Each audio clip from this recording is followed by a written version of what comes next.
Hello， 大家好，今次呢段 video 咧就係同大家做一個久違嘅 Q&A。咁其實斷斷續續呢兩年咧，我都有喺 IG 同大家一齊做翻 Q&A 啦。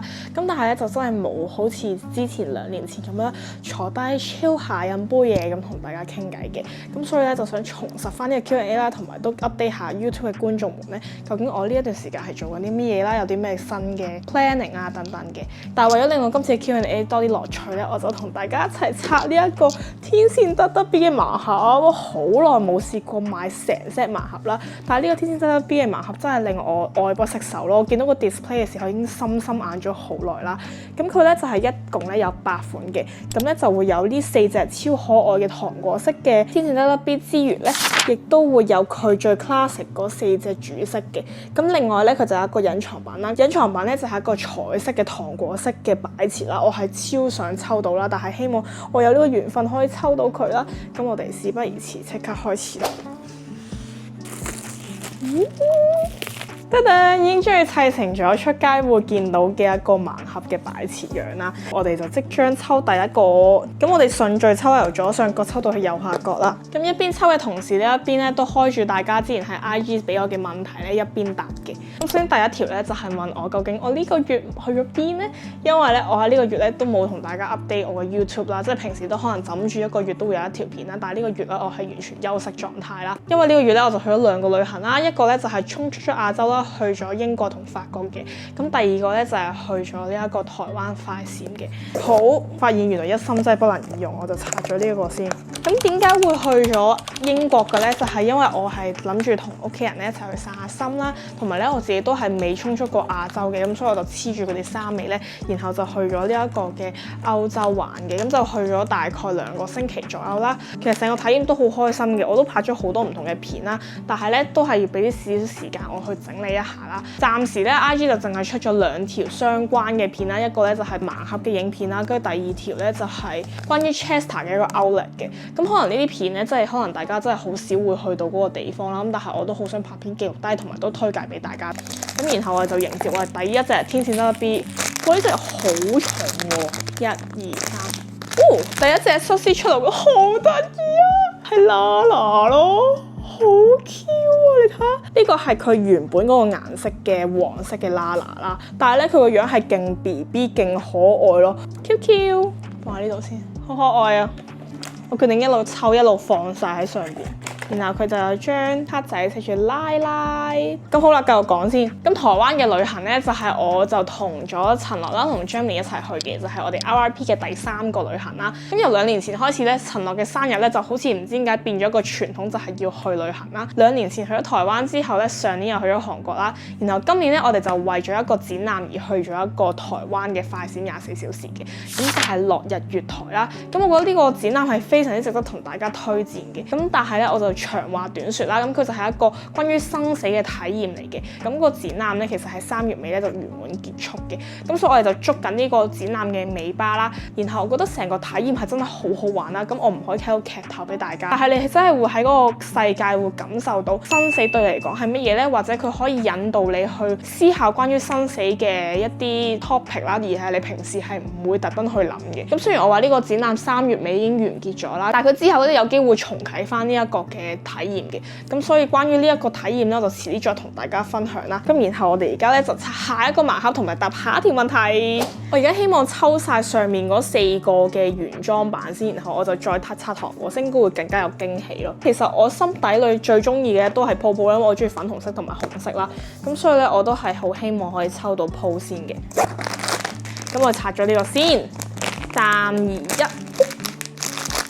Thank you，呢個都係佢原裝嗰個色嚟嘅喎。其實佢真係精緻到好高咯，同埋嗰啲毛係好滑捋捋嘅咯。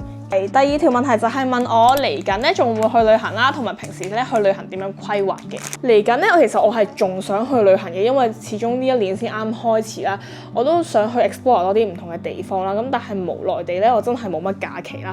一個翻 full time 嘅心酸就係要計好晒啲假期，然後諗下究竟去邊度，然後可以用盡晒啲假啦。咁但係咧，紅日去旅行真係好貴。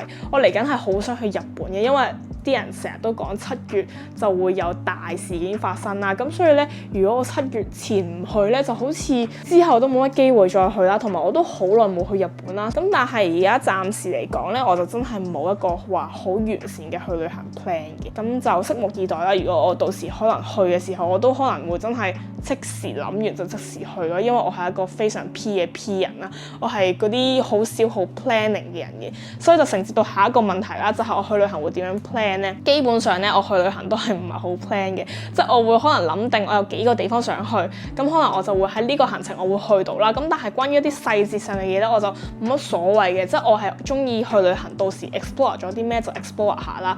咁如果去唔到就唔緊要啦，或者可能留待下次啦。我純粹係覺得去到就會有嘢玩㗎啦。同埋咧，如果我講 plan 去旅行嘅話咧，通常都係我嘅旅伴會幫我 plan 啦，因為我身邊有好多都係 J 人啊，尤其是 Jenny 咁樣啦。咁佢同佢去旅行咧就非常之放心，因為佢係會 plan 好晒所有行程啦，然後佢都會諗好晒啲時間點啊，去邊度啊，做乜嘢咁樣。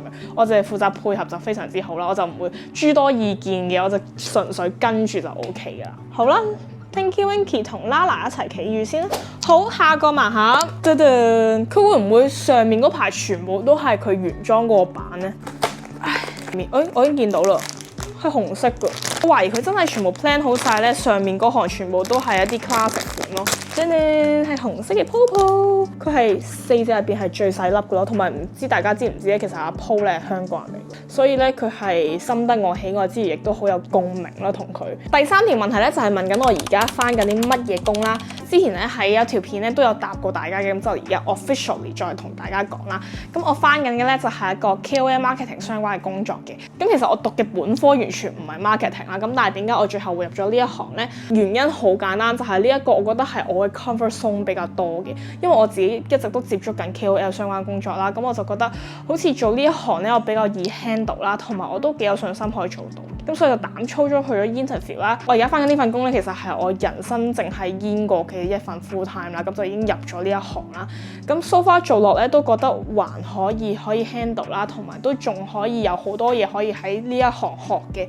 咁所以都 keep 住喺呢一度發展啦。咁我大話而家已經返咗年幾多啲㗎啦，其實都一個幾長嘅時間啦。以一個本身冇諗住返 full time 嘅人嚟講，咁返完之後我嘅感覺就係原來做社畜真係好辛苦啦。我終於明以前點解啲人咧返完工之後咧就會想夜晚喺屋企唞啦、休息啦咁樣。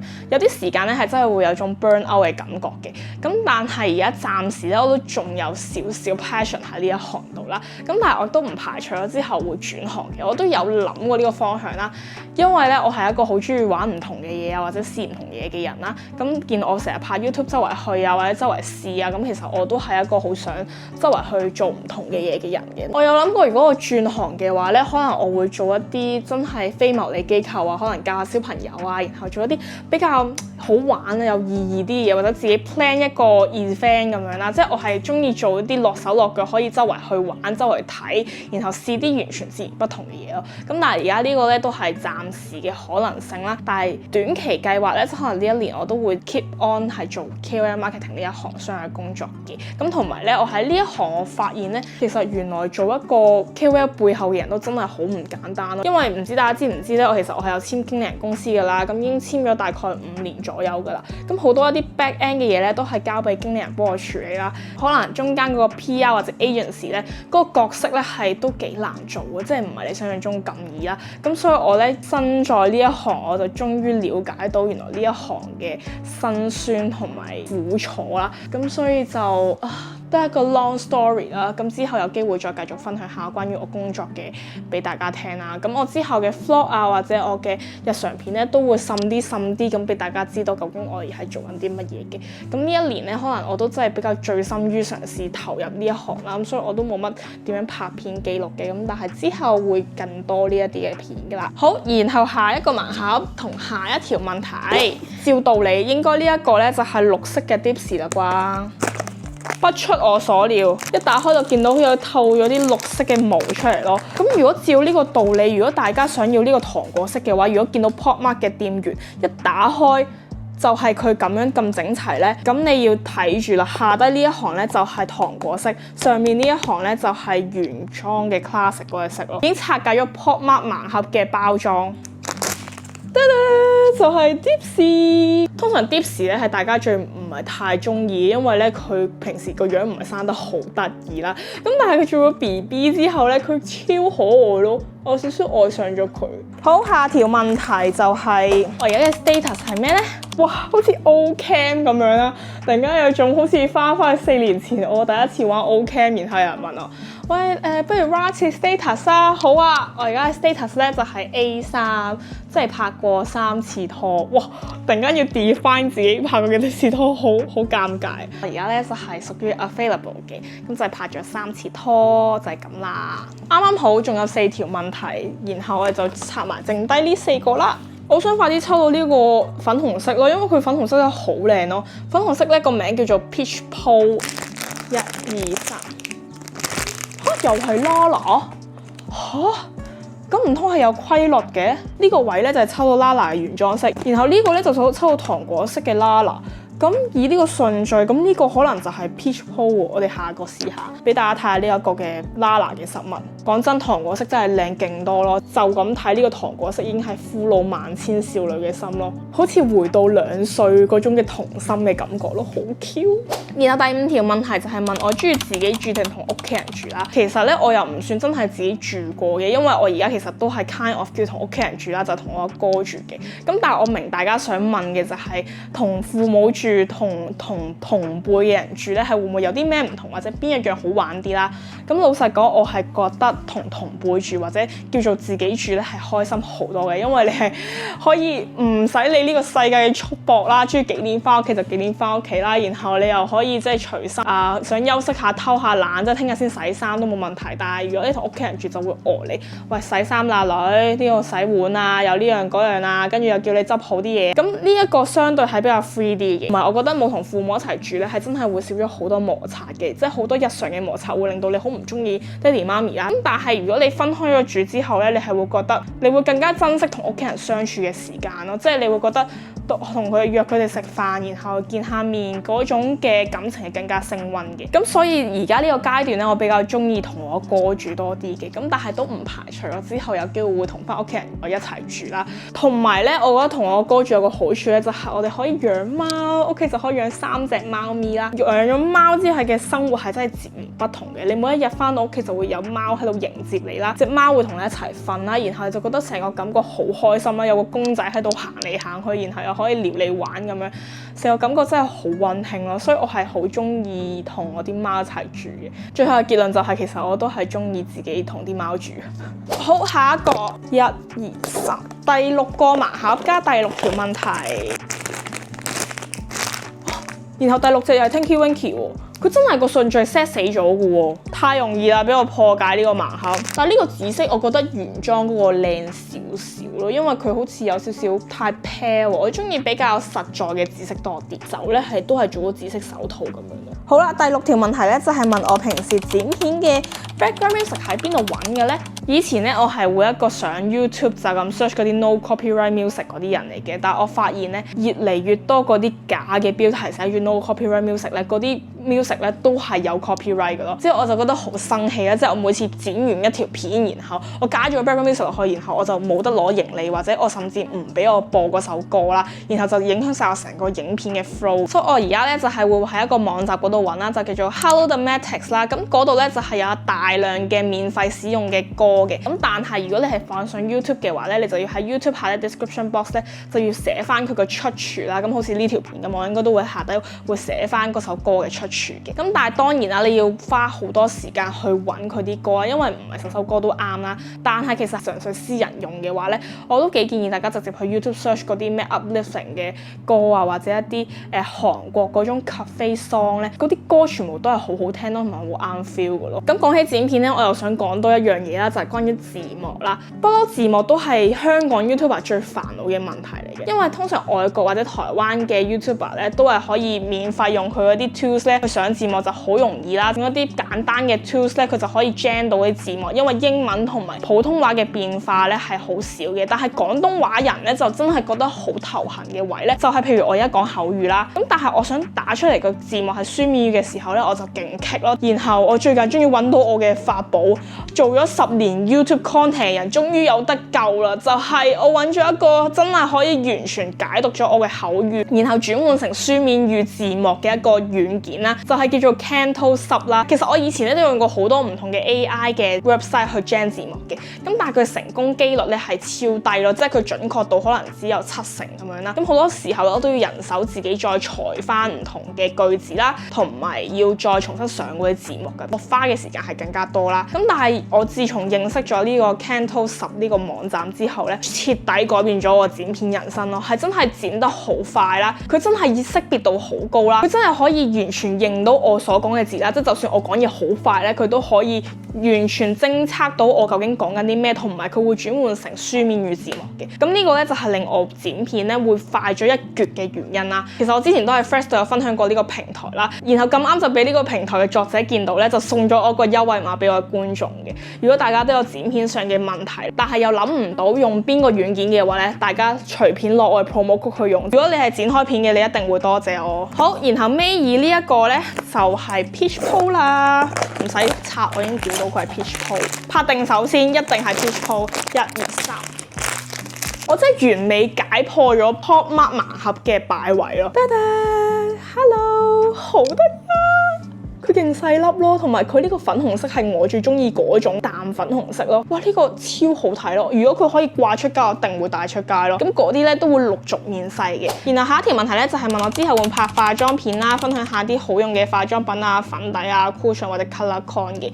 咁其實咧化妝片呢樣嘢咧，我喺 YouTube 上咧真係做得極少啦。我覺得化妝唔係我嘅本行啦，或者係唔係我最擅長嘅嘢啦，所以我就好少喺 YouTube 度分享俾大家嘅。咁但係我陸陸續續咧都有喺 IG Reels 度滲啲咁樣去推介大家用我平時用開嘅化妝品啦，有啲好簡短嘅 Get Ready With Me 嘅時候咧，都會有少少 product 嘅 description 咧會 share 俾大家嘅。